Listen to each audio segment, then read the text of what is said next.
August 1947. The British are quitting India nearly 200 years after they took power. One of the largest, most ethnically diverse nations in the world has been divided. One country will now become two, India and Pakistan. As a British barrister draws a line on a map, a once peaceful land implodes. People are forced out of the villages they have lived in for generations. 15 million scramble to be on the right side of the new border. At least 1 million die in the process.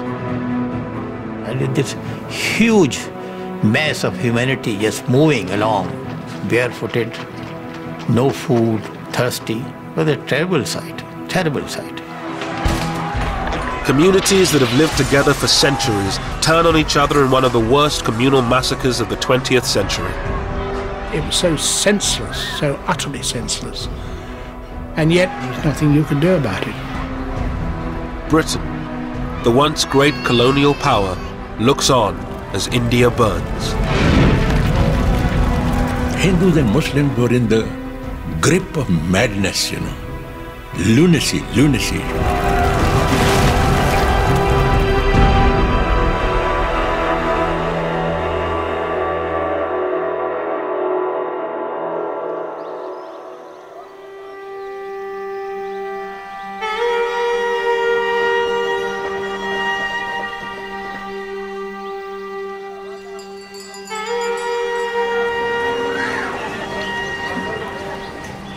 In 1946, British India was largely at peace. On the surface, there was communal harmony between Hindus, Muslims, and Sikhs.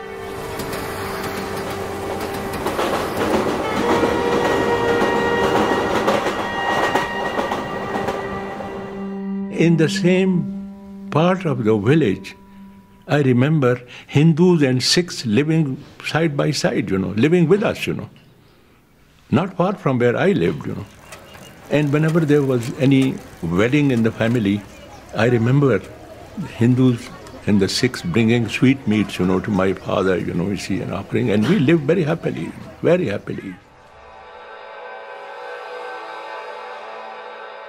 In British India, the 255 million Hindus were in a majority. India's 92 million Muslims were concentrated in the northwest and northeast of the country.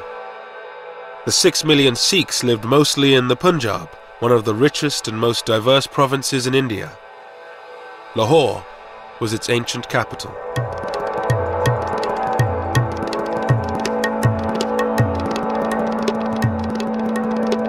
Lahore was one of the most cosmopolitan cities in the country, a center for education and fashion.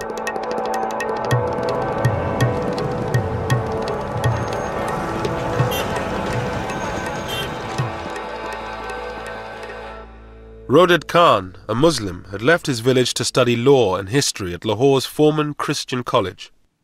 Lahore took my breath away, because it was a different city, and it was a different world.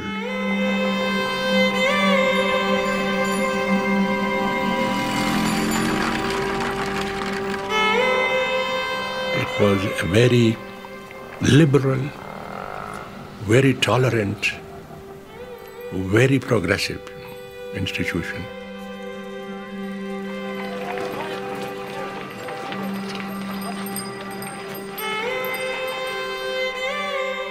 At the same time, Somanand, a Hindu, was in his final year of school in one of Lahore's fashionable suburbs. The fashions in Lahore became popular all over Punjab, not only in Punjab but in northern India.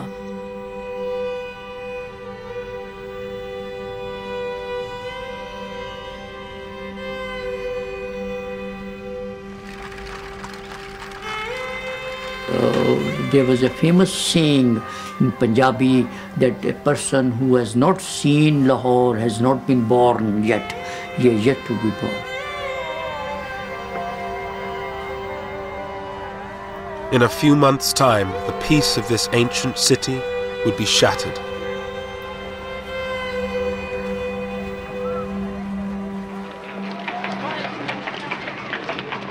For nearly 200 years, Britain ruled over India's 380 million people. India was the centerpiece of Britain's empire, a source of money and power. For the British who were stationed there, life had changed little in decades.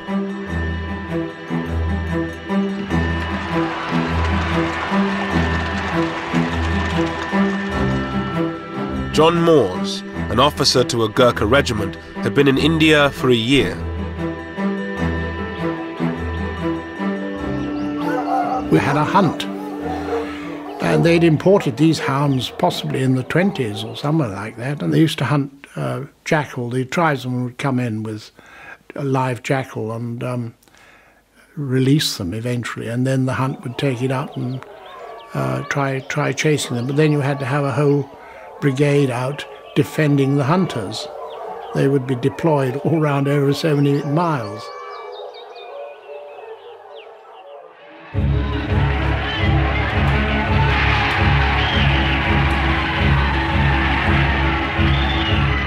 For decades, Indians had fought to rid themselves of British rule.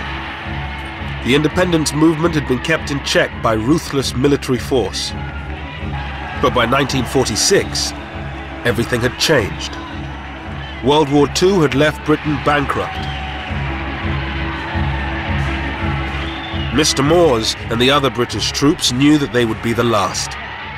We knew that having come through a very expensive world war, that the cost of maintaining an army in India following the Far East War, we realised that this couldn't be paid for. The taxpayer, England was in a bad state, particularly 46, 47, financially.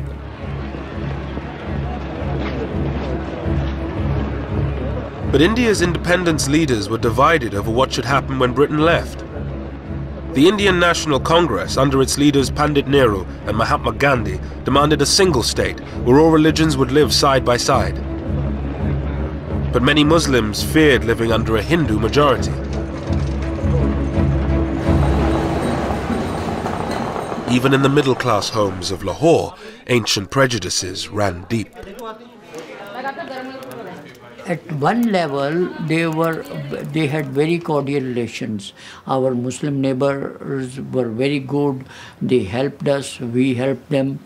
But see, Hindus had a curious inhibitions.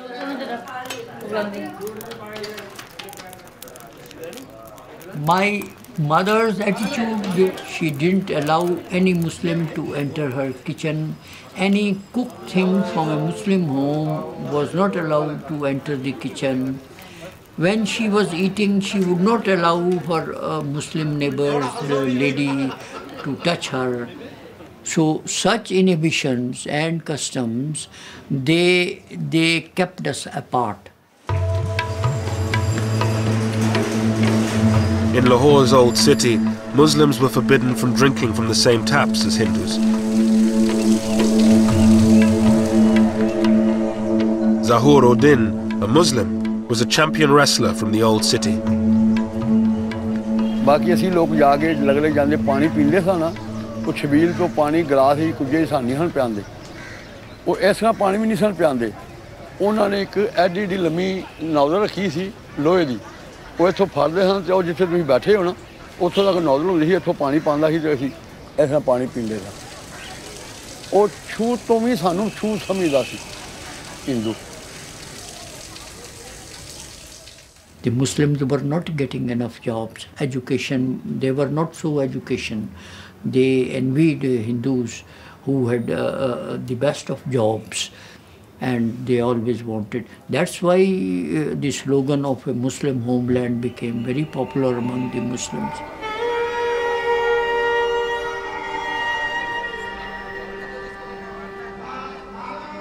Muslim fears that Hindus would dominate an independent India drove the demand for a separate Muslim homeland.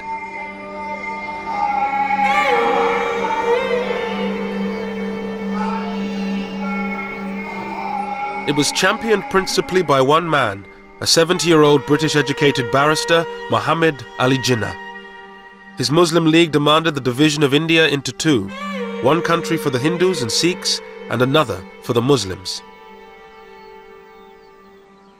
Once the British leave, and there will be a democratic form of government, you see, But in a democratic form of government, the Hindus will always be in a majority and the Muslim will always be in a minority. We have no chance. Our minority will never be transformed into a majority, and the Hindu majority will always remain a permanent majority. Therefore, we have no chance. Pandit Nehru, the leader of Congress, toured the country arguing the case for a united India. The whole idea that India should be divided was based on a fantastic notion that religion constitutes nationality. Nayantara Sehgal lived with her uncle, Pandit Nehru. While I was growing up, the entire national movement, which had cut across religion, region, caste, class, sex, it had been a truly unifying experience. So for a person like me, it was an absurd idea that India should be divided. It made no sense of any kind.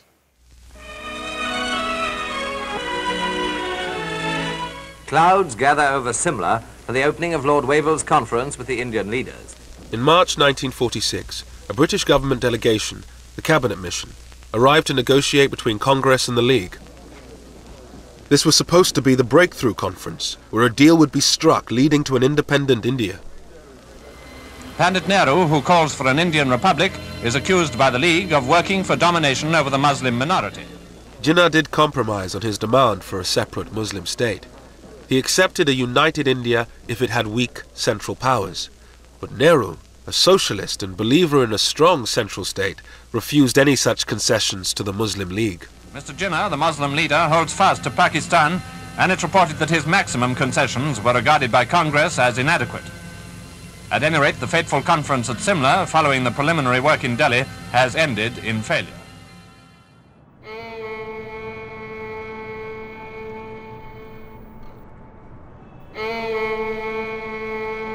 Calcutta, a stronghold of the Muslim League, August the 16th, 1946.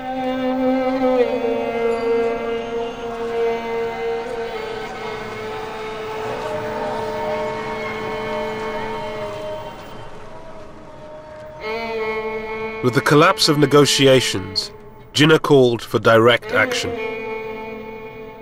Thousands of Muslims gathered in the center of the city to demand a separate homeland, Pakistan.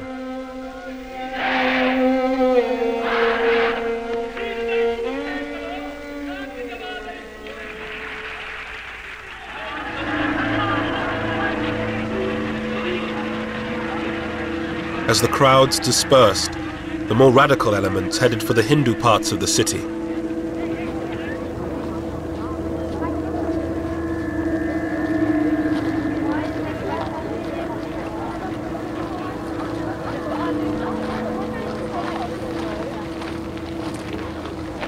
I was thinking of going out for a stroll, and then all of a sudden I found some Muslim hoodlums.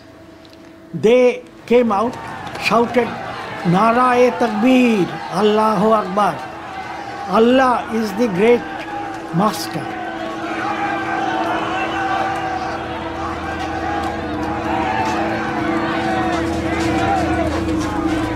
Local gangsters hijacked the demonstration. They whipped up the mob, and it turned violent. Then I found that a neighbor who had come out to see what was happening, his head was cracked and lay bleeding. So I thought that going out would be absolutely foolhardy. Then these boys, they started hitting the doors, and they said that we will not spare any Hindu.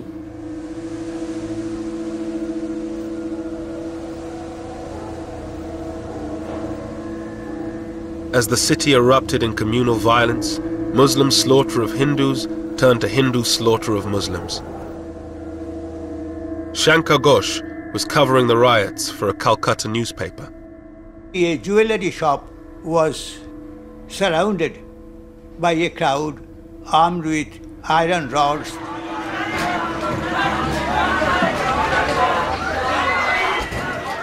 An elderly employee, he was already half dead in fear.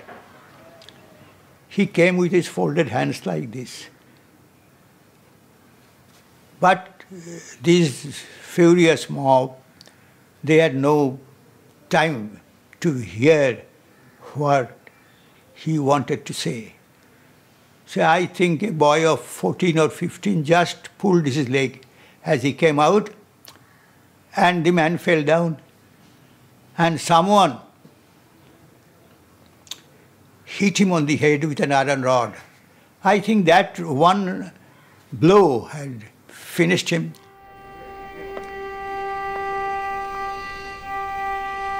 Around 5,000 people were killed in 3 days of rioting.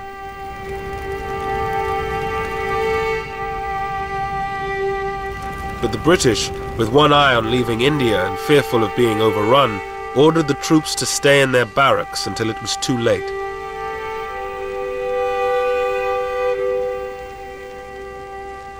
We had absolute faith in British authority. We had absolute faith in the peace that British had given us.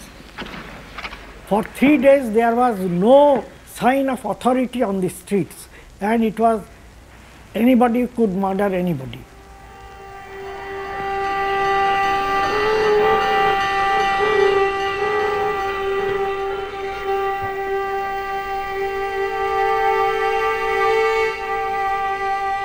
The Calcutta killings shattered the hope of the British that they could get out of India quietly and peacefully. With religious hatred and suspicion growing, the dream of a united India seemed to be falling apart. Pran Chopra was a young reporter for All India Radio at the time of the riots. Until then, there was still a possibility that there could be an undivided India. That impression evaporated in the heat of what came to be known as the Great Calcutta Killings. Once that impact spread through the rest of the country, the hope that India could remain undivided began to vanish. After Calcutta, the violence spread. In Bihar, Hindus largely massacred Muslims. In Noakhali, in Bengal, it was Hindus who were mostly under attack. With British power waning, India was in danger of falling apart in the chaos of communal violence. One man thought he could bring the country together and maintain the dream of a united India: Mahatma Gandhi. Ashoka Gupta was one of Gandhi's disciples. After the riots, Gandhiji's attitude was that we are same people, born in the same country, brought up in the same country. We have believed in the community living. Whether you follow this faith or that faith, it doesn't matter. It's the humanity which concerns.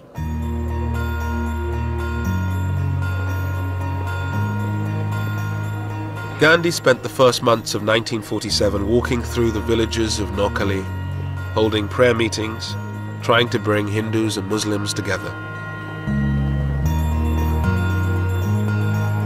Ashoka Gupta went with him. Gandhi walked from one village to another, and while he walked, he sang. He rested in a Muslim house, then he rested in a Hindu house.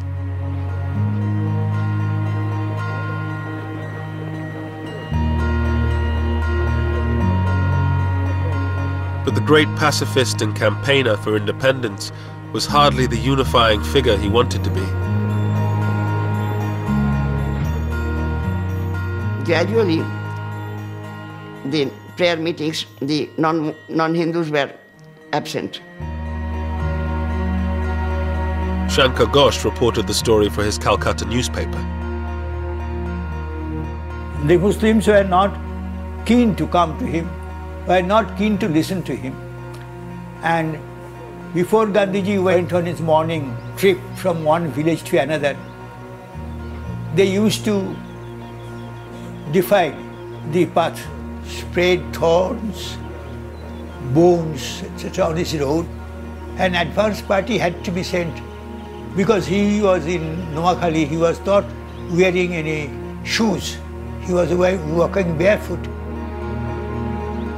Gandhi had always opposed constitutional concessions to Muslims. For many of them, he represented Hindu supremacy.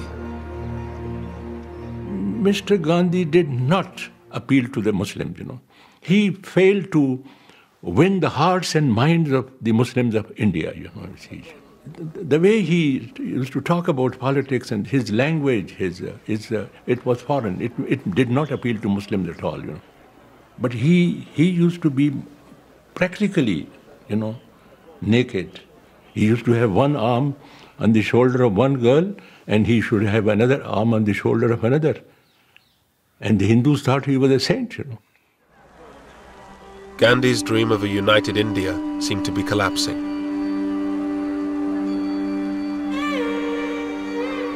He was a sad man. I think nobody was listening to him. He was considered to be an incorrigible idealist who has no connection with reality.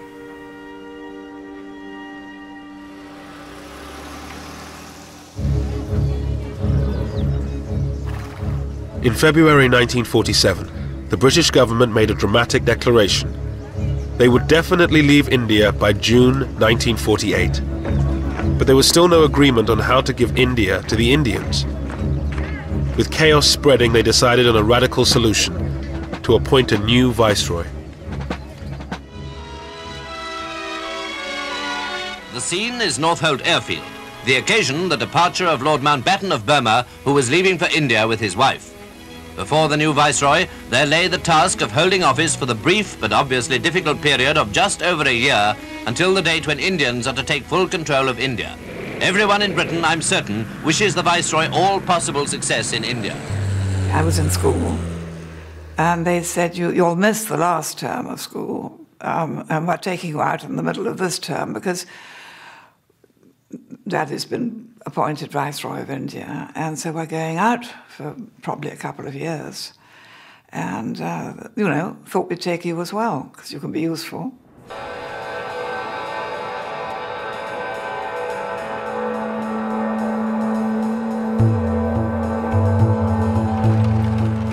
In March 1947, Mountbatten arrived in India.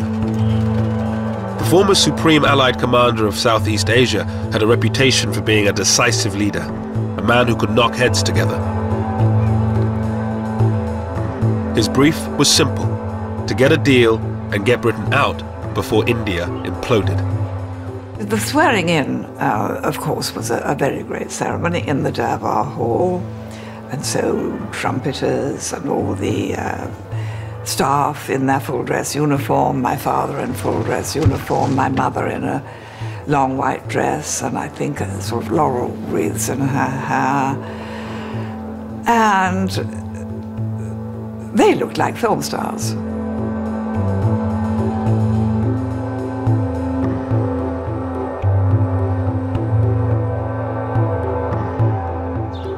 The Viceroy, his wife Edwina the Vicereine, and their daughter Pamela moved into Viceroy's house in New Delhi with its staff of 5,000.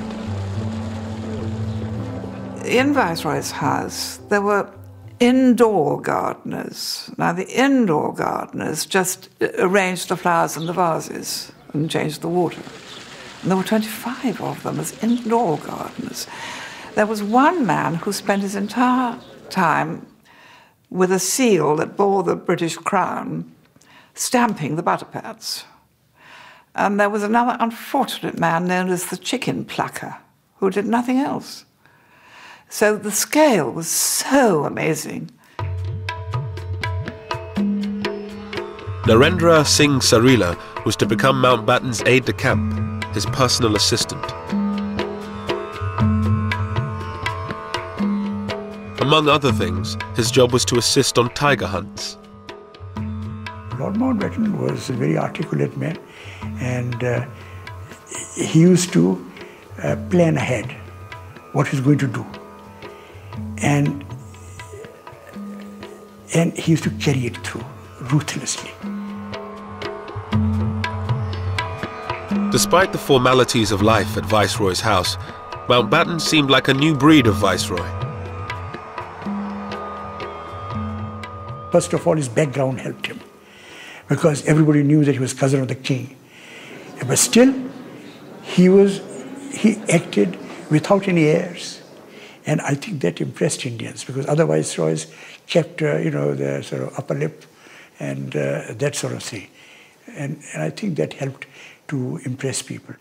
Well, the first thing that was different with my father and mother was that when they were entertaining, I mean, they were in India, they invited Indians, which had never happened before. I mean, yes, of course, Indian princes were entertained, but the ordinary Indian ministers and lawyers and doctors or whoever had never been invited, so that was quite a new thing. On the personal level, Dickie was a very charming, very handsome, very lovable person who met one very informally, and when one was very young and rather nervous in front of important people, he could put one at one's ease. He was awfully sweet.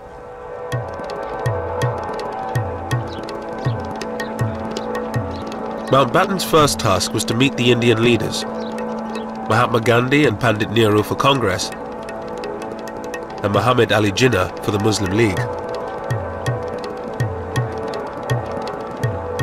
He hoped his more informal style would give him greater success than his stuffier predecessors. They sat away from the desks in armchairs and were offered refreshments of some kind, and he would say, well, now, before you put me in the picture politically and in the state of India, do tell me a bit about yourself. It was a technique that worked with Nehru. The two would become lifelong friends, but it totally failed with Jinnah. He came out of the meeting afterwards and said to his aides, my goodness, he was cold, cold as ice.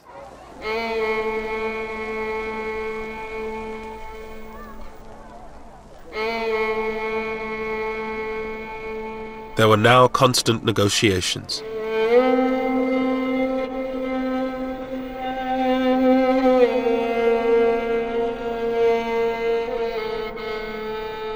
As a divided India became a real possibility, the political tensions at the centre filtered down to the local level.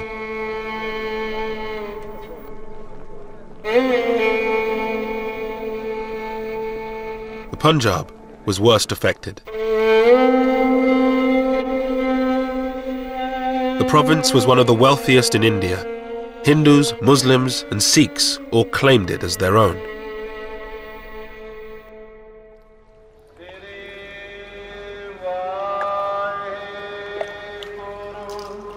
The Punjab was home to most of India's 6 million Sikhs, the location of their most holy site, the Golden Temple. The Sikhs' great fear was that if India was divided, the Punjab, with its Muslim majority, would end up in Pakistan. For Sikhs, it was unthinkable that they would be ruled by the Muslims, historically their enemies.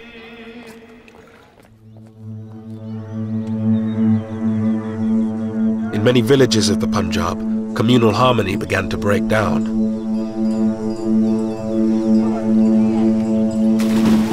Aridaman Singh Dillon was living in a mixed Sikh-Muslim village.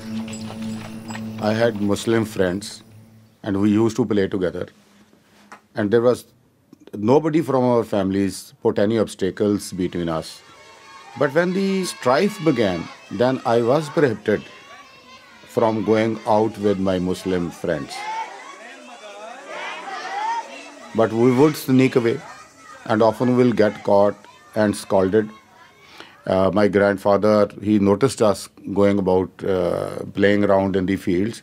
We tried to hide, But ultimately he found out, and I was giving a good thrashing and scolded. ਭਾਈ ਜੱਸਾ ਸਿੰਘ ਜੀ, ਭਾਈ ਨਿਹਾਲ ਸਿੰਘ ਜੀ, ਇਹ ਆਪਾਂ ਨਿਰਣਾ ਲੈਣਾ ਹੈ ਕਿ ਸ਼੍ਰੀ ਗੁਰੂ ਗੋਬਿੰਦ ਸਿੰਘ ਜੀ ਦੇ ਮਹਾਰਾਜ। As a young boy, he watched local politicians stir up divisions between the communities for their own ends. ਸਾਡੇ ਜਿਹੜੇ ਹੌਸਲੇ ਉਹ ਬੁਲੰਦ ਹੋਣੇ ਚਾਹੀਦੇ ਨੇ। ਸਤਿ ਸ੍ਰੀ ਅਕਾਲ।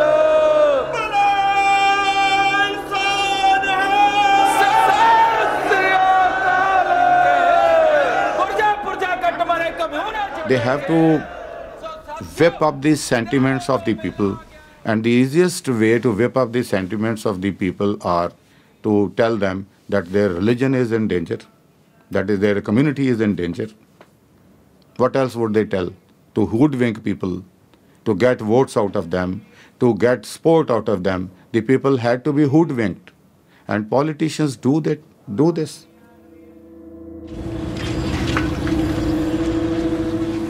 Tension also increased in the Punjab's capital, Lahore.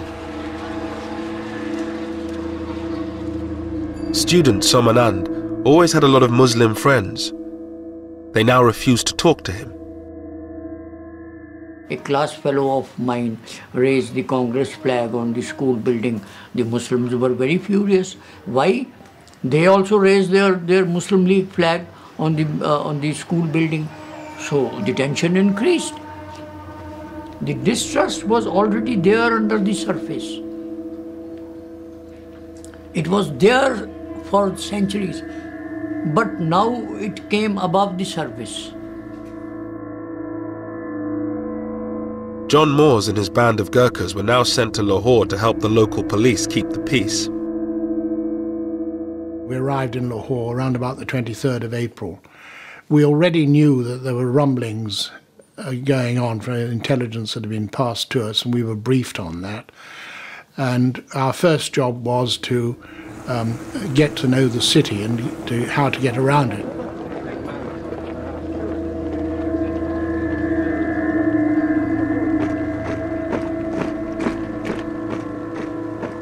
We had orders that we were to stay armed, and you'd have to go to a dance or have dinner out somewhere with a 845 revolver strapped on, because there was already talk about people having reprisals.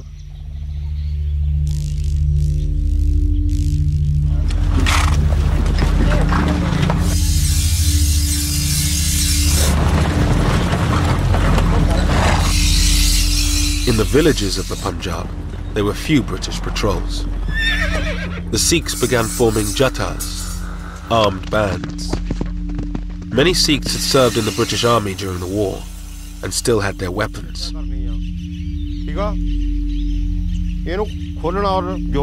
These ex-soldiers began to train their Sikh brothers to prevent a Muslim takeover of the Punjab. Jatadar Shingara Singh had recently been released from prison where he served time for assault. He lived in a Sikh majority part of the Punjab.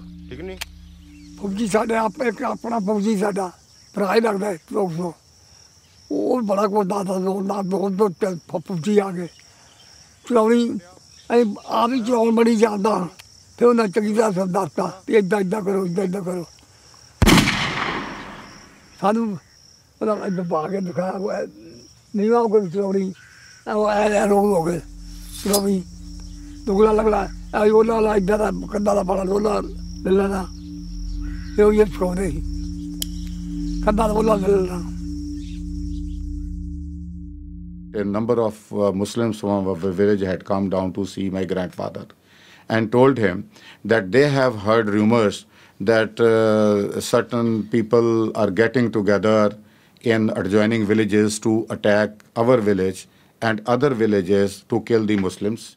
Aridaman Singh Dillon came from a long line of Sikh warriors. His ancestors had been imprisoned by the British.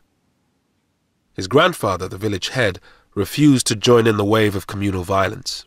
A committee of Sikh, Hindu and Muslim people were created, and they were given small arms like lances and axes. We had a couple of guns, and the basic reason for doing this was to guard their own village. against the people coming to loot the Muslims of that village and to guard their Muslim friends. And every night they would hold the patrolling throughout the village to guard the village and the Muslims.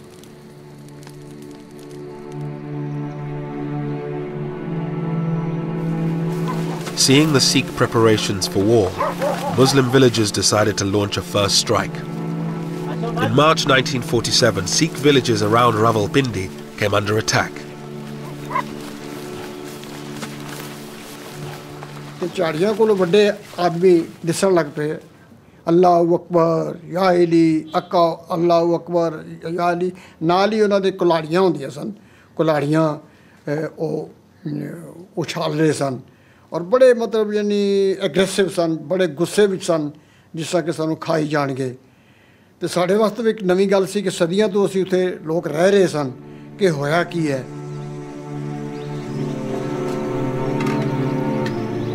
The Sikhs were heavily outnumbered by Muslims. Their biggest fear was that their women would be taken away, converted and raped.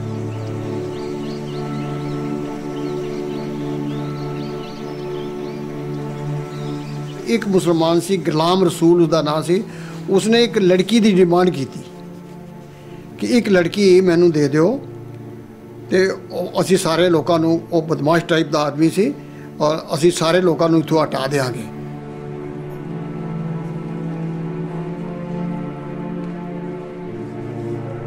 The women of the village went into hiding. Bir Bahadur Singh's father decided to act to save the honor of his village. His teenage son looked on.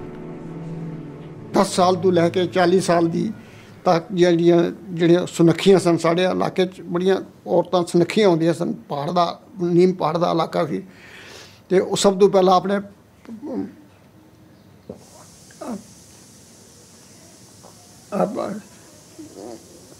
थोड़ा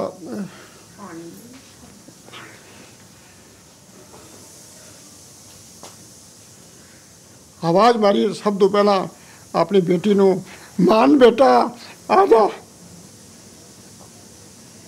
मेरी भैन मान कौर जिसदी मेरे को 2 साल वड्डी सी 18 और 19 साल दी सी और बैठ गई मेरे पिताजी ने खंडा जब कर लगे तो वो वार जिहड़ा सी ਉਹ ਲੱਗਿਆ ਨਾ ਵਾਰ ਲੱਗਿਆ ਨਾ ਰੱਬ ਜਾਣੇ ਮੋਹ ਆ ਗਿਆ ਔਰ ਕੀ ਹੋ ਗਿਆ ਮੇਰੀ ਭੈਣ ਨੇ ਆਪਣੀ ਗੁੱਤ ਇੰਝ ਕੀਤੀ ਔਰ ਮੇਰੇ ਪਿਤਾ ਜੀ ਨੇ ਬੜੇ ਗੁੱਸੇ ਨਾਲ ਉਹਦਾ ਦੁਪੱਟਾ ਇੰਝ ਕੀਤਾ ਔਰ ਮੋਰੀ ਕਿਰਪਾਨ ਔਰ ਸਿਰ ਉਹ ਪਰੇ ਸੀ ਪਿਆ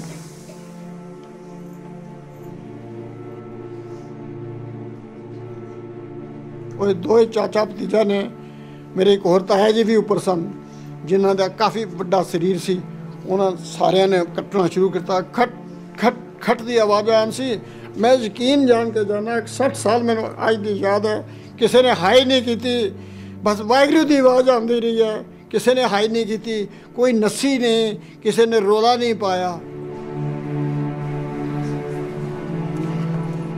Such scenes were repeated throughout the western Punjab in March and April 1947.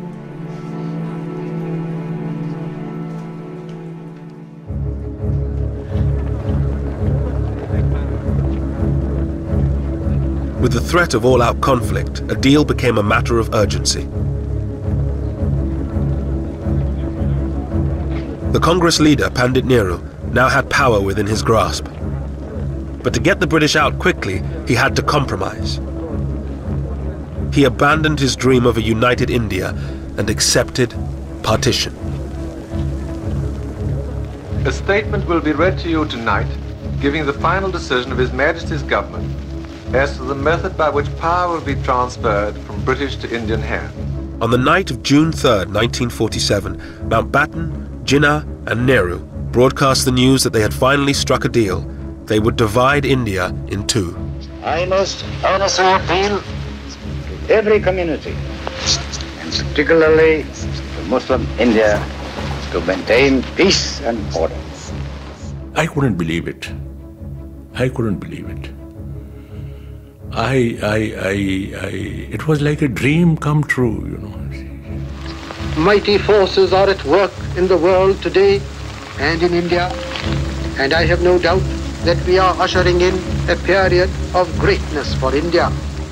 I remember I heaved a sigh of relief that there was partition, because we did not want to live with the Muslims anymore. But there can be no question of coercing any large areas in which one community has a majority to live against their will under a government in which another community has a majority. The partition deal involved giving those provinces with a Muslim majority to Pakistan and those with a Hindu one to India. But Mountbatten and Nehru insisted that the Punjab and Bengal would be treated differently despite their Muslim majorities.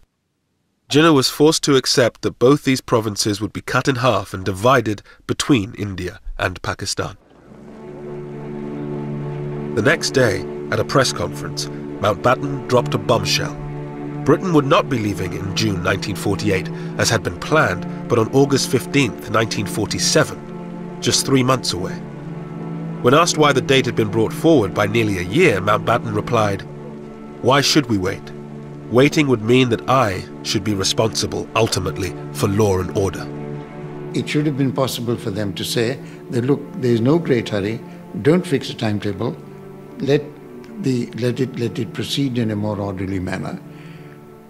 But he was a decisive man. This is the job I have to do, this is the date by which I'll do it. This was his personality. That made the pace of the partition furious, impossible to moderate. It was no question of it being too soon, it was much too late. Because in fact, when he arrived, he saw the situation was so much more volcanic than he'd been led to believe in England.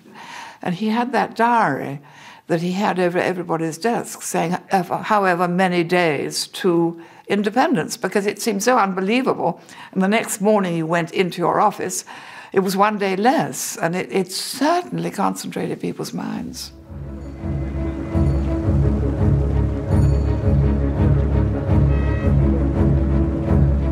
But with 3 months to go, no decision had been made on one crucial matter: where the border between Pakistan and India would lie. A new boundary had to be urgently drawn up. The man chosen for the task had never been east of Paris: British barrister Sir Cyril Radcliffe. Cyril Radcliffe was a very remarkable man. It was not just the quality of his mind, though that was formidable, perhaps the most formidable I ever encountered, I think. He had this unerring gift for going to the heart of anything he was discussing. He came very clearly to a rational conclusion. He was a very rational man. On July 8th, Radcliffe arrived in India. He moved into a bungalow on the Viceroy's estate. With partition only 36 days away, he met Mountbatten. The brilliant and serious barrister did not quite hit it off with the flamboyant Viceroy. I think he thought that he was a vain man, and not a man whose judgment was totally to be relied upon. But he didn't dislike him, and I think he respected the fact that Mountbatten was the last Viceroy and doing the best he could with a very difficult remit. Could you get me the figures, please, for the Gurdaspur district? I believe I'm right in saying that there is a narrow Muslim majority, but not a substantial one. Yes, it's 50.6%. 50.6. With his private secretary, Christopher Beaumont, Radcliffe began his work. His toughest job would be in the Punjab and Bengal, which were being divided in two. Radcliffe was being asked to draw a line through the middle of both provinces. In doing so, he would look at which religion was in a majority in each individual district, but he would also take into account other factors, such as the connection of railways, canals, and irrigation channels. In the streets of its great capital, Lahore, there was uncertainty over which side of the city the border would fall.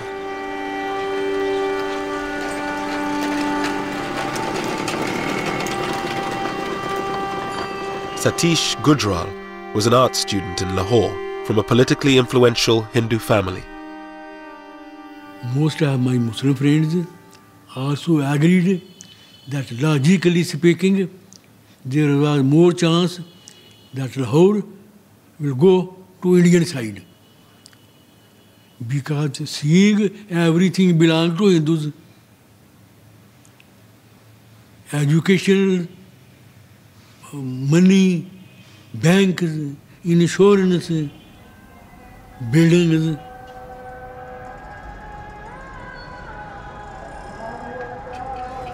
या मौला जी दोवां कन्ना ही ते फिर लाहौर सानूं पाकिस्तान च लिया असीं इत्थे ही रहिए असीं घरों बाहर ना निकलीए सारियां कबरां भी इत्थे निकलणियां असीं ते मरांगे इत्थे घरों बाहर ही निकले ना किते गए ने ना किते आए ने. On the quayside at Bombay, Viscount Mountbatten bids bon voyage to 1,500 British soldiers. With tension increasing, the British government decided this was the moment to bring most of the remaining troops home. 50,000 more.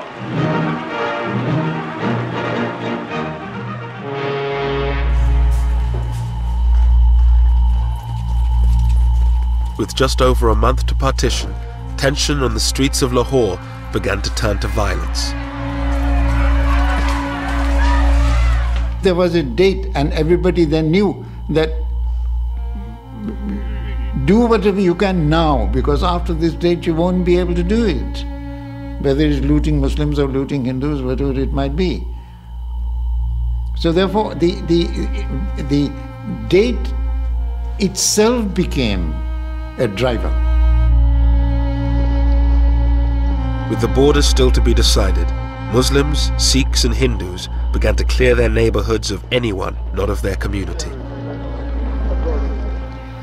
माहौल जो खराब होंदा गया फिर इहो ही होंदा गया कि इत्थों जेह्ड़े मुंडे सन ना वो रेहड़ी ते वड्ढ के ना वड्ढ वड्ढिया करके एक अद्धा बंदा लग्गेआ कोई फस गया उन्होंने वड्ढ के बोरी पा के ते उत्थे लिया के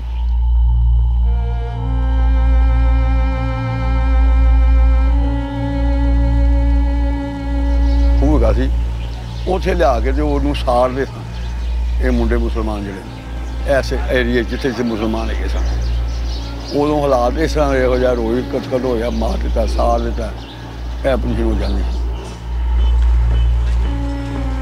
Despite violence erupting around the Punjab, the British presence was now minimal. John Moores and his small group of Gurkhas did what they could in Lahore. You tried to get in there quickly and say, well, what's happened with the police? And they'd say, well, this shop's been set on fire. And then the next thing which upped it would be someone would be killed or burnt. And so then you get a reprisal from the other side, then picking on somebody else. And gradually, this is how it escalated. It was like a bushfire. And it was difficult to control. As Lahore tore itself apart, Mountbatten had other problems to solve. Partition was just a few weeks away, but the future of large parts of India had yet to be decided, that of the princely states.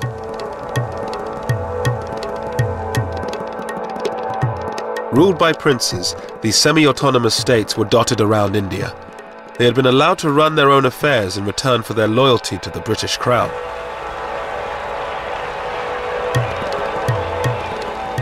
The princes assumed the British would allow them to decide their own fate after they left. But Mountbatten had done a secret deal with Nehru. He would hand most of them over to India. Narendra Singh Sarila, then a young prince, attended the meeting where Mountbatten announced their future. In July 47, my father said that the last Chamber of Princes meeting is going to take place in Delhi, in which Mountbatten will address the princes. It is an important meeting. You go, you deputize for me. You know, he was trying to build me up. On July 25th, the princes gathered to hear what Mountbatten was offering them.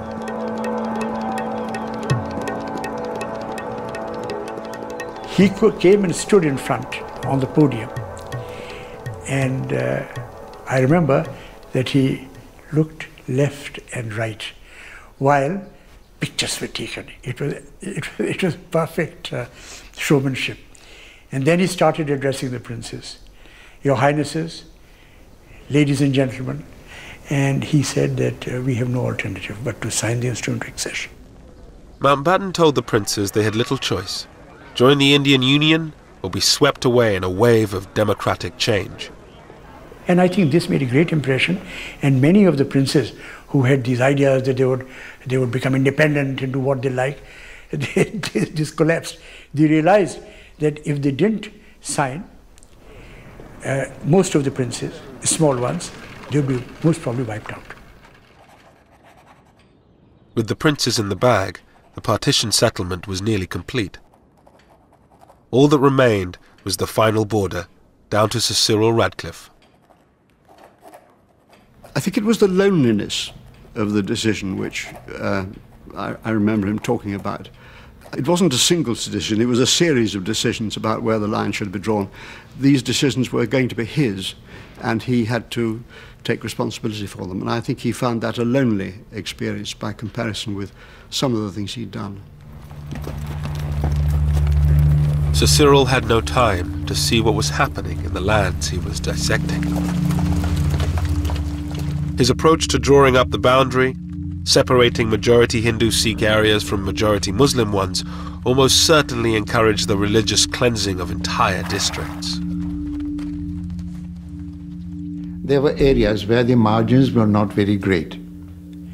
Therefore, the majority in those areas wanted to make sure that the process didn't get fudged with small numbers. So drive the minority out, whether it is Hindu or Muslim minority, to make sure that this bit of territory doesn't slip out of your hands.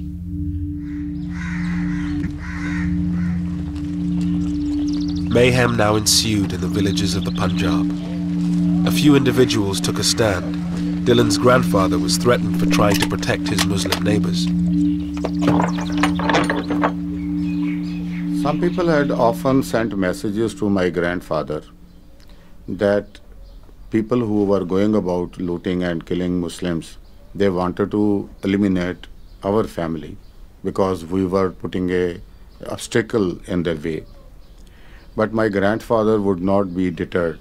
He would not be afraid. He was that way.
Small contingents of British-led troops scoured the countryside trying to stop the violence. But by then, they were just too few to make a difference. One had messages coming in all the time by hand, written messages. I can remember one, it was rather a sad, pathetic note by some chap who could write a little bit of English. And he had been in the Indian Navy. And on a scrap of paper, this came in one day saying, I'm home on leave at this particular village. And my name is so-and-so, my number is so-and-so, please can you come and help us, we are going to be attacked. But by the time we located the village, we got there and the village had been attacked and I couldn't find this man, a lot of people were killed. So it was that sort of message, it was sad, you know, people desperate for help and knew where we were. But when I say we were only 100 people. I mean, the whole area was something like, what, 50,000 square miles?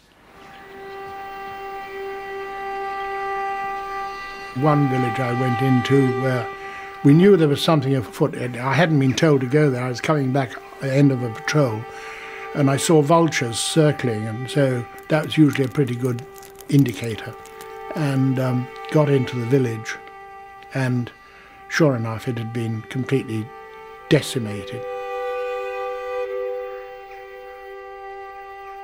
The well was full of bodies. One woman had been pregnant and she'd been carved open completely and breasts had been cut off, and awful atrocities.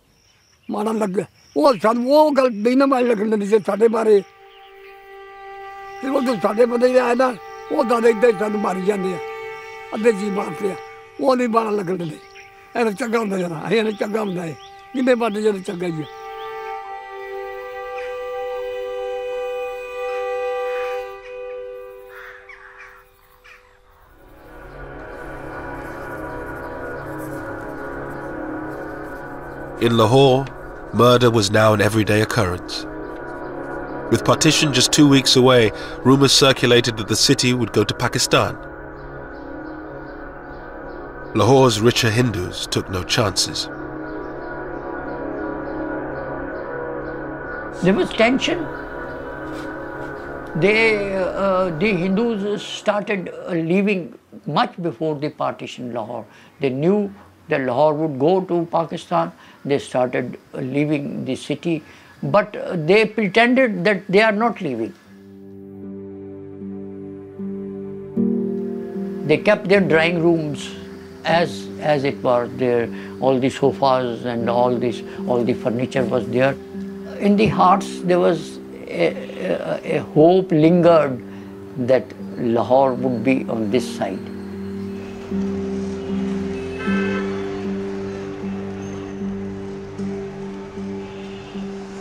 कई ਜਿਹੜੇ ਮਾੜੇ ਮੋਟੇ ਸਨ ਉਹ ਜਾ ਉਹ ਤਾਲੇ ਮਾਰ ਕੇ ਵਿਚਾਰੇ ਲੁਕੇ ਰਹਿ ਕਿੱਥੇ ਜਾਈਏ ਕਿੱਥੇ ਆਈਏ ਉਹ ਲੋਕ ਹੀ ਮੋਏ ਨੇ ਜਿਹੜੇ ਸੌਖੇ ਸਨ ਉਹ ਪਹਿਲੇ ਹੀ ਨਿਕਲ ਗਏ ਸਨ ਤਾਲੇ ਮਾਰ ਕੇ ਜੰਗਲੇ ਮਾਰ ਕੇ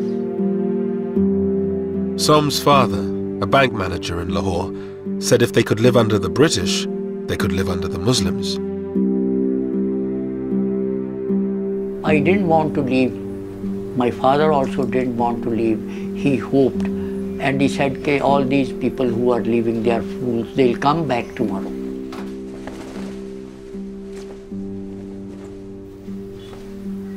But that was not true. When our neighbors started leaving one by one, he still hoped. Our closest neighbors who we had very close relationship, the Bhatiyas, when they left, my father wept that day. As thousands fled, Muslim gangs set fire to the Sikh and Hindu areas of the old city. The old Lahore, beautiful and historic, was in flames. At night when I used to sleep on the terrace, I could see the Hindu Shahalmi area burning 5 miles away.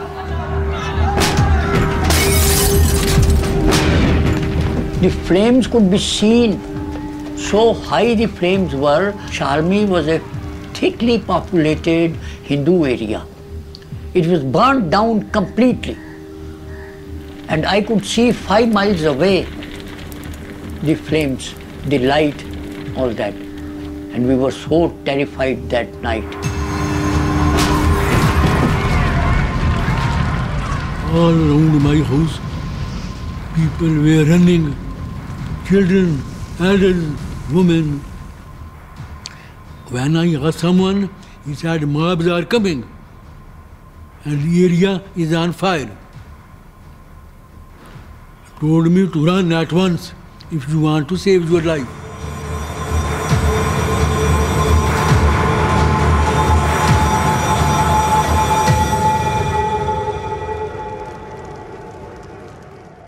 The whole horizon full of fire, smokes, and all red. It was such a sad, sad, sad moment for my life. Seeing Lahore, such a beautiful city, it was all burning. I have done what I can in drawing the line to eliminate any avoidable cutting of railway communications and of river systems, which are... On August 9th, Radcliffe had finished drawing up the border, but Mountbatten decided to keep the new boundary a secret until after independence, so the British wouldn't be blamed for any ensuing violence. The delay prolonged the uncertainty, and some believe it increased the loss of life. Signed, Cyril Radcliffe. I never forgave him. Why he kept the decision to be announced about Lahore so late? I feel much killing could have been saved if they had announced the fate of Lahore 15 days before. On the eve of independence, Radcliffe wrote to his stepson in London. Nobody in India will love me for my award about the Punjab and Bengal, and there will be roughly 80 million people with a grievance who will begin looking for me. I do not want them to find me. I've worked and travelled and sweated. Oh, how I have sweated the whole time. Radcliffe left India 4 days later, never to return. He was deeply conscious that his rulings or his recommendations would generate controversy, conflict, and the possibility of a loss of a lot of human life. I do remember him saying that any solution, any drawing of the line would have done that.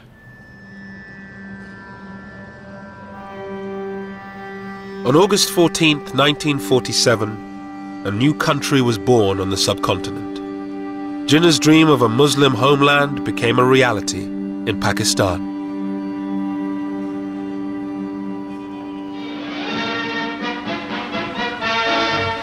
Through Karachi's streets drives the Quaid-e-Azam, Muhammad Ali Jinnah, Pakistan's first Governor-General.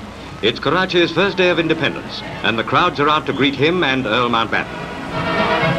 Mountbatten was in Karachi to declare independence for the newly created state. Bizarrely, no one except he and Radcliffe knew where its borders were, but this didn't stop the celebrations.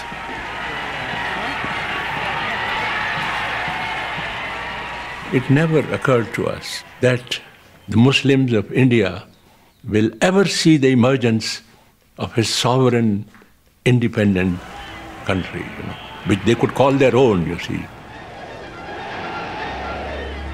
A country they could live for, a country they could die for, you see. It never occurred to us,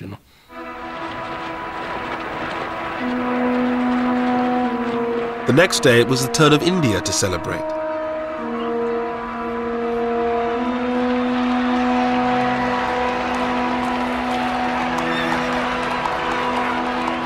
Hundreds of thousands thronged the streets as Nehru, Mountbatten, his wife Edwina and their daughter Pamela made their way to the Constituent Assembly.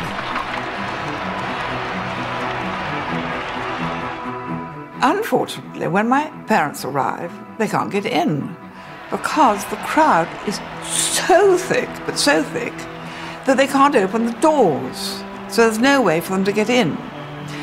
So somebody has to crawl in some window and go to the Prime Minister and say, it's like to the Viceroy, I can't get in because the crowd is so vast. Will you come and sort it out?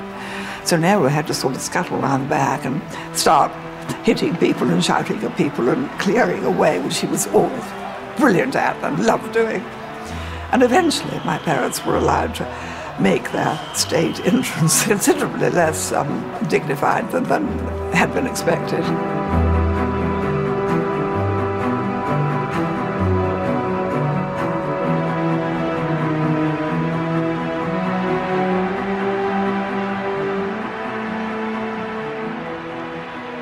Well, you must remember that whatever the tragedy of partition, there are other aspects to it. I mean, it was an exhilarating occasion. There were millions of people out on the streets celebrating. For my uncle and for his colleagues, it was the realization, though not in whole but in part, of their lifelong dream, the cause to which they had given their entire lives. And here it was. Indian independence. But not everyone was celebrating. Gandhi, who for decades had struggled for a united independent India, lay fasting in Calcutta. His disciple Ashoka Gupta was with him. He was a disappointed man. He was a man in distress. And he found that whoever people went with him to start with, now are deserting him. The desertion by other leaders, I think, hurt him very much. He wanted to die. His attitude was, let me die.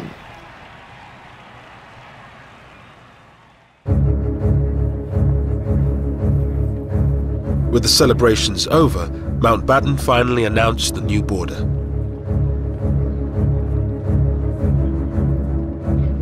It sliced through the previously united provinces of Bengal and Punjab. Lahore was given to Pakistan, a disaster for the city's few remaining Hindus.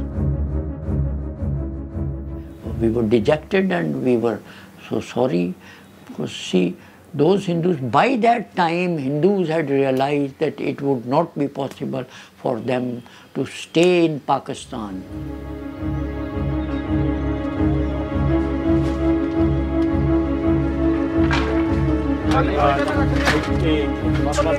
Millions of people were now on the move.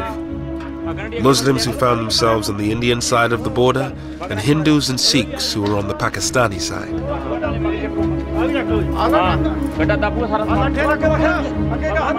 They packed their belongings onto bullock carts and left the villages they had lived in for generations.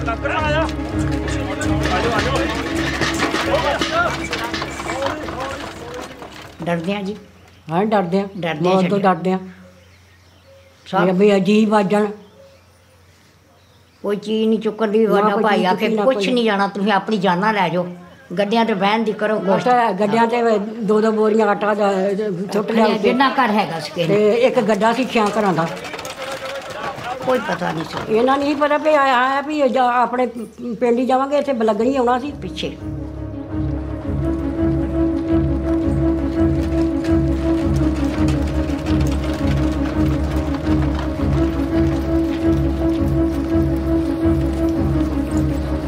The refugees formed human caravans called kafilas.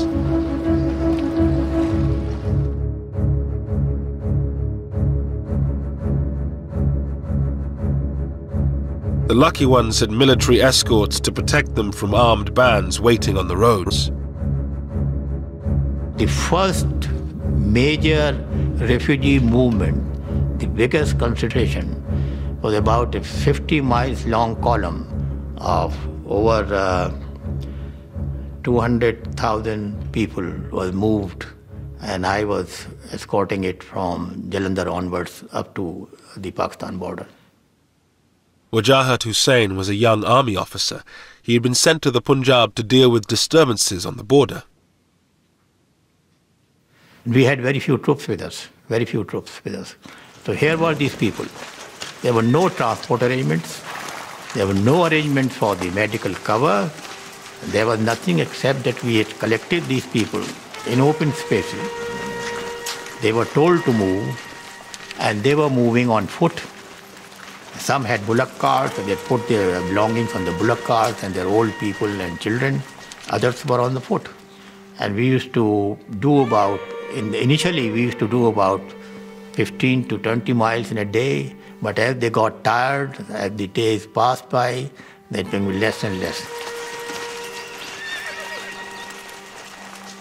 Military ਨਾਲ military ਆਉਂਦੀ ਰਹੀ ਅੱਗੇ ਪਿੱਛੇ ਅਸੀਂ ਨਾਲ 2-3 ਮੌਤਾਂ ਵੀ ਸਾਡੀਆਂ ਉੱਥੇ ਆ ਕੇ ਹੋ ਗਈਆਂ ਹੈਗਾ ਹੋ ਗਿਆ ਬਿਮਾਰੀ ਪੈ ਗਈ ਬਹੁਤ ਜ਼ਿਆਦੀ ਬੜੀ ਮੁਸੀਬਤ ਸੀ ਬਿਠੇ ਫਿਰ ਕਾਬਲਾ ਖਲਾ ਨੇਰ ਪੈ ਨੇਰੀ ਪੈ ਜਹਾਜ਼ਾਂ 'ਚ ਵੀ ਰੋਟੀਆਂ ਸਾਨੂੰ ਇਸ ਤਰ੍ਹਾਂ ਨੇਰਾ ਪੈ ਜਾਣਾ ਉੱਥੇ ਕਾਬਲਾ ਕਰਨਾ ਤੇ ਕੋਈ ਜੇ ਪੱਕੀਆਂ ਤੇ ਪੱਕੀਆਂ ਨਹੀਂ ਪੱਕੀਆਂ ਨਹੀਂ ਪੱਕੀਆਂ ਨਹੀਂ ਪਾਣੀ ਗੰਦੇ ਪੀਤੇ ਪਤਾ ਨਾ ਝੋਨੇ ਲੱਗੇ ਝੋਨਿਆਂ ਵਿੱਚੋਂ ਆਇਆ ਕਰਕੇ ਤੇ ਪਾਣੀ ਪੀਣਾ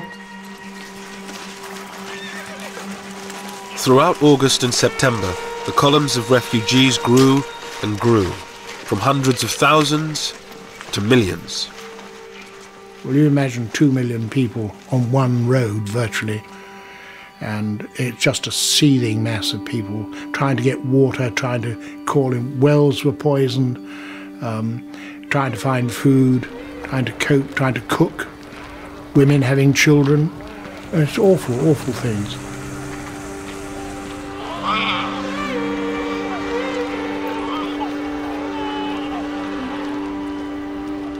And of course they often try to stop us and to ask for help, and sometimes, if depending what we were doing, we'd stop and say, what's the matter, what do you want? And then they'd say, we've no food, and say, well, I'm sorry, I can't do anything for you, because that wasn't our job.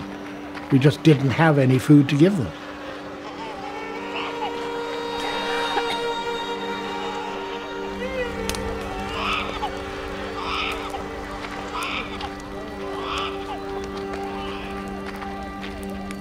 First they used to start throwing their baggage which they were carrying, everybody, whatever little they had to carry. And after 3-4 days, they used to gradually drop. And then they were left with just the clothes shattered, tattered. And lastly, the mothers leaving their small babies. That was our biggest problem. And there were these crawling babies, and on the side of the road with these thousands and thousands of people just moving. It was a terrible sight, terrible sight.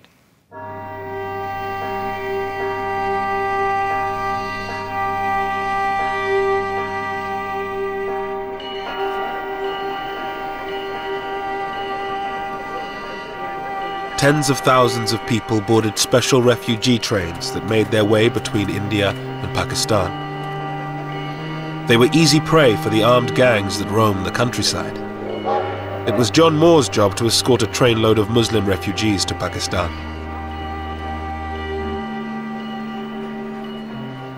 It wasn't a train, it was just a lot of coal wagons, steel coal wagons, and this of course is August, which is pretty hot. And we loaded up these wretched refugees.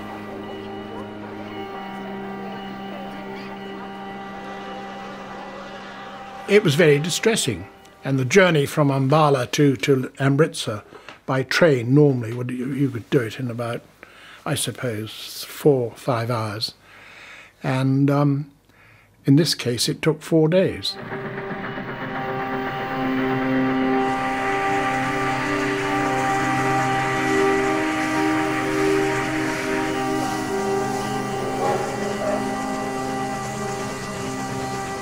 There was no water, very little water on the way. We had our own supplies of water for the 3 platoons, but we had a job to do, and we couldn't help them.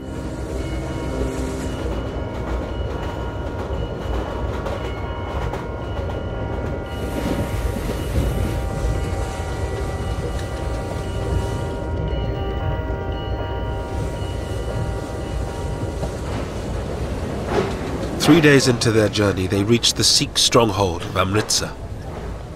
Just 14 miles from the border, they were forced to stop to pick up water. The station had been taken over by hundreds of armed Sikhs. Amritsar station was crawling with, it was packed, it was like sardines, right across not just the platforms but across the tracks. They all had weapons of some sort or another. Some were old blunderbusses, some were fairly modern rifles, spears, swords.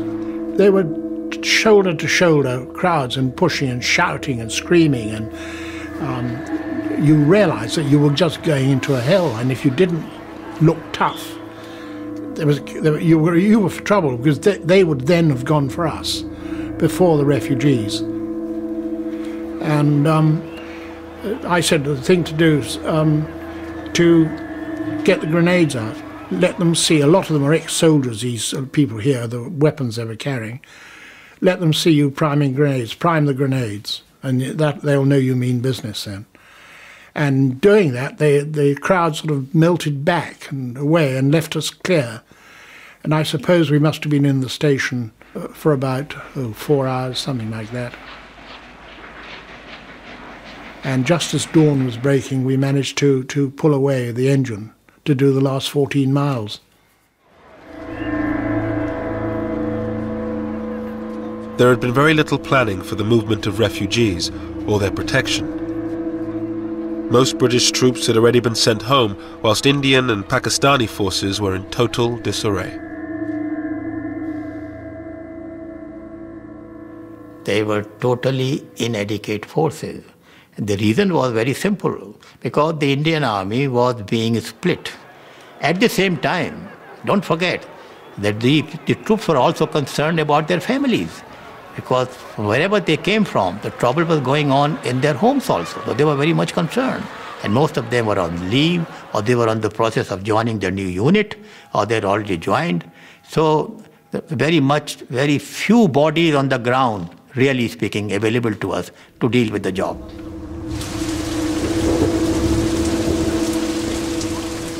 Most trains had no military escorts with inevitable consequences. John Moores was called to Ambala station to meet a train that had been attacked.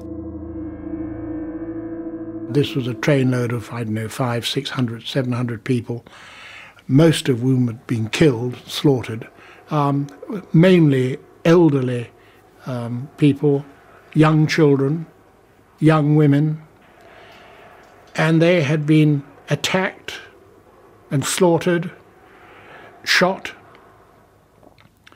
I can remember seeing a young woman with she was still alive, her head open, cut open, and you could see her brains, and knew there was nothing that we could do. We hadn't got any surgical facilities or anything like that. But it was a horrendous thing. And I still think about it very much.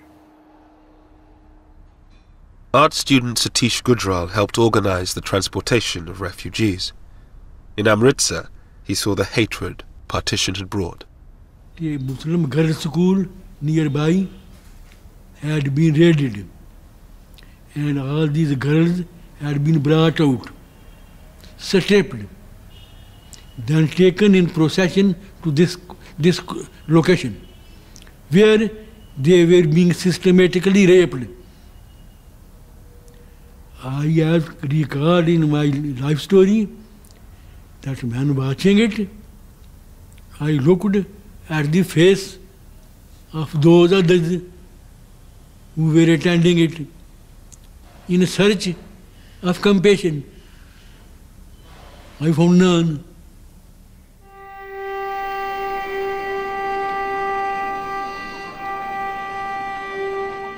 In the coming months, around 15 million people made the journey from one side to the other.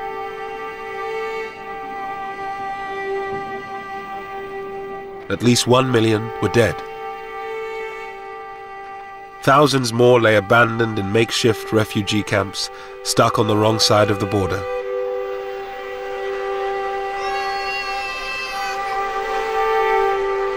The Viceroy now led the relief effort. My mother was forever visiting the Punjab. She visited in 5 months.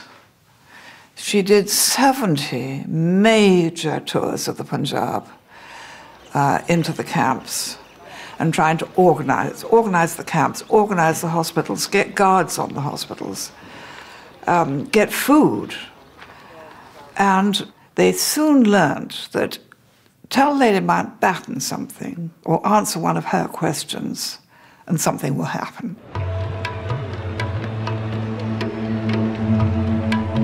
Pandit Nehru, the new Prime Minister of India, toured some of the camps with her.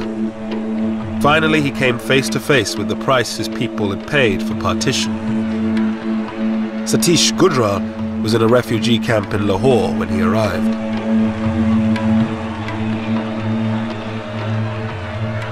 I vividly recall everything graphically. There the refugees wanted to kill him. He was shocked. A man who grew up as the darling of the people was going to be killed by the same people.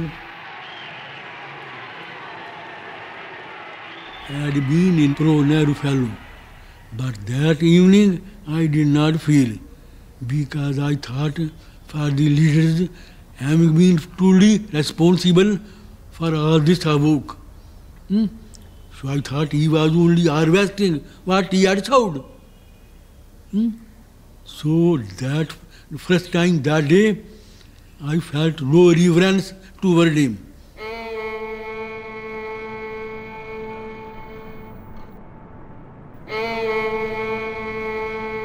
In Lahore, there were now few Hindus left. Somanand and his father were among the last. In the weeks following partition, they came under attack from Muslim gangs seeking a religiously pure Lahore. And it was free for all in the city. There was no one to check them. So they had come for that purpose, and somebody had given them our address and all that, and they came to kill us. But fortunately, we had a very narrow escape, and I was with a neighbor, with a Muslim neighbor, and they looted, they ransacked the house, took away all the clothes which they could use, all our shoes. And when our Muslim neighbor raised a hue and cry, they said, "We'll shoot you if you support the Kafirs." It was too much even for Som and his father, who throughout the violence had held out the hope that they could stay on in the city of their birth.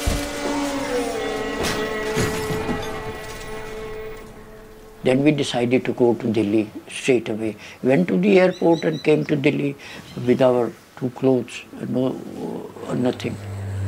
We left in a plane. My father bought 2 tickets for Delhi. I saw our houses when the plane went up and flied over model town. I wept.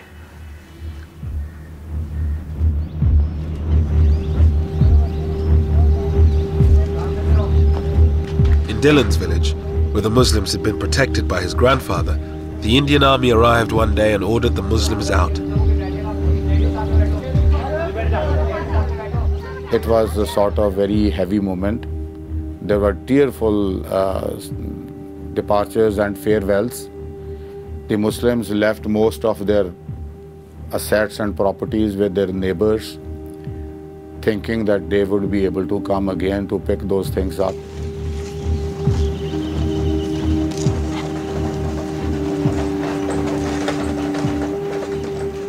Initially, the people felt very remorse about their going.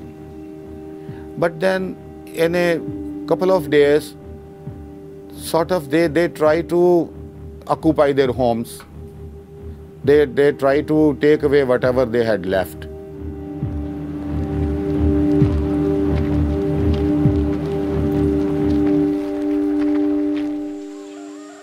In only a few months, India had been divided along religious lines. The Indian part of the Punjab was cleared of nearly all its Muslims, while Pakistan was emptied of most of its Sikhs and Hindus.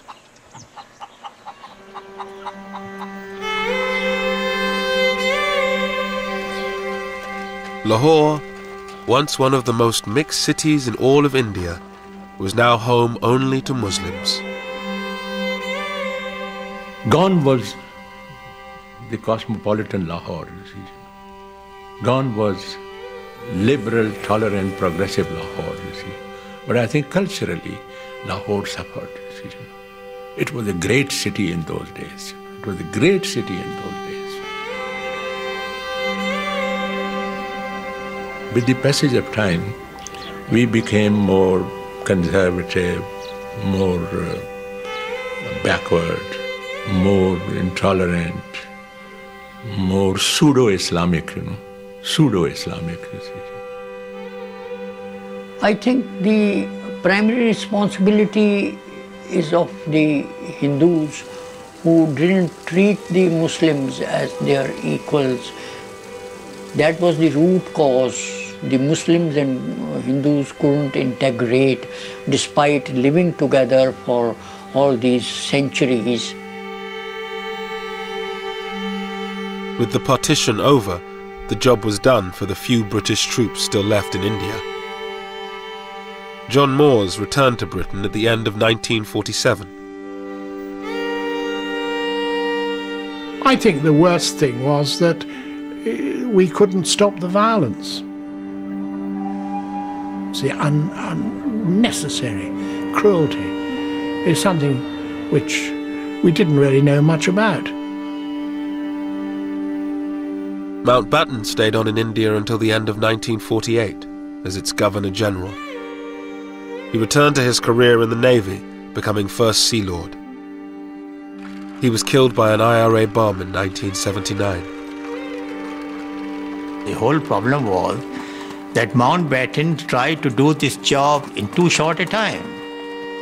To expect a country to be partitioned, a new country to be created, and within 2 months move the portion of the government of India to Pakistan, and to move the troops to Pakistan and from Pakistan to India was a tremendous job. It cannot be done, and that's exactly what happened. Everything went out of control.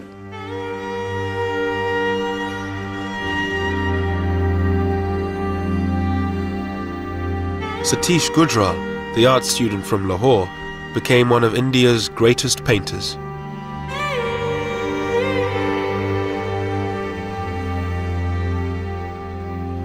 This experience sank in me so deep after partition, and began to paint without any consciously effort.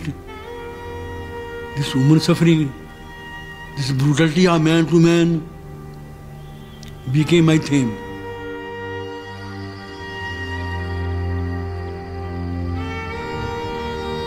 The border created in 1947 would become the focus for 3 wars and 60 years of animosity between the government of India and Pakistan.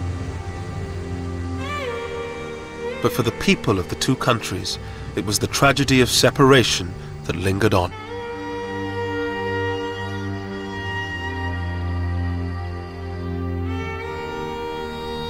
I missed my friends. I couldn't understand why they had to go. Why were they pushed away? The only thing was that they were being pushed away. I knew they were not going happily, so I couldn't understand why. And I still think, why? What did anybody get out of it?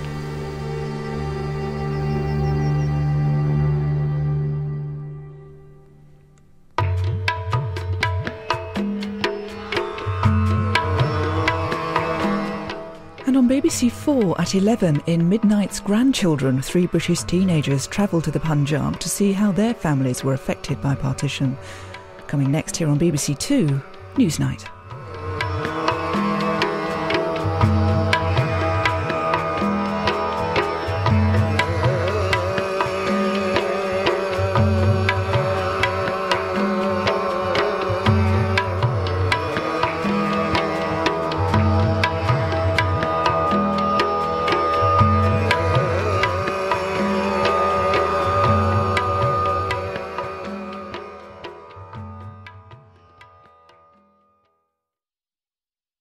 What's it really like to be British and Asian today? How has the independence of 60 years ago affected your life? Have your say. Asian Nation continues today on the BBC Asian Network.